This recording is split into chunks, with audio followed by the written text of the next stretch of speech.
ఉన్నప్పుడు ఒకవైపున ఆంధ్రప్రదేశ్లో అభివృద్ధి లేదని గత కొద్ది సంవత్సరాలుగా ప్రచారం జరుగుతున్నప్పుడు ఎందుకు ప్రభుత్వం ఓపెన్గా వచ్చి ప్రజలకు జరిగింది ఇది అని చెప్పి ఎందుకు చూపించలేకపోయారు?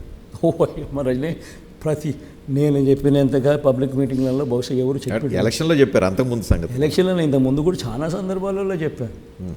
చాలా సందర్భాలలో చెప్పినప్పటికీ అన్ఫార్చునేట్గా ఏంటంటే ఆంధ్ర రాష్ట్రంలో పరిస్థితి ఏమిటి అంటే, ఆంధ్ర రాష్ట్రంలో గోబెల్స్ సిద్ధాంతం. ఆంధ్ర రాష్ట్రంలో మీడియా అనేది పోలరైజ్డ్ మీడియా. ఎందుకు వాళ్ళందరితో ఎందుకు గొడవ పెట్టుకుంటున్నారు మీరు? నేను గొడవ పెట్టుకునేది కాదు. They are Telugu Desam party blood. Telugu Desam పార్టీకి వాళ్ళు ఫుట్ సోల్జర్స్.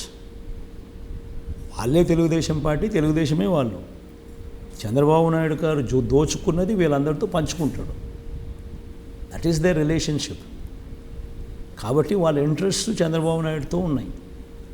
సో వాళ్ళు చంద్రబాబు నాయుడు అనే వ్యక్తిని ప్రమోట్ చేయడం కోసం ఆంధ్ర రాష్ట్రంలో జరుగుతూ ఉన్న ఏ అభివృద్ధిని వాళ్ళు చూపించరు. చూపించేది నెగిటివ్గా చూపిస్తారు. సో మనం ఎన్నిసార్లు చెప్పినా కానీ ఒకసారి చెప్తాం, వాళ్ళు ఎన్నిసార్లు చెప్పినా కానీ 4 సార్లు చెప్తాం, 4 సార్లు కనిపిస్తుంది. అంటే 4:1తో మనం యుద్ధం చేస్తాం.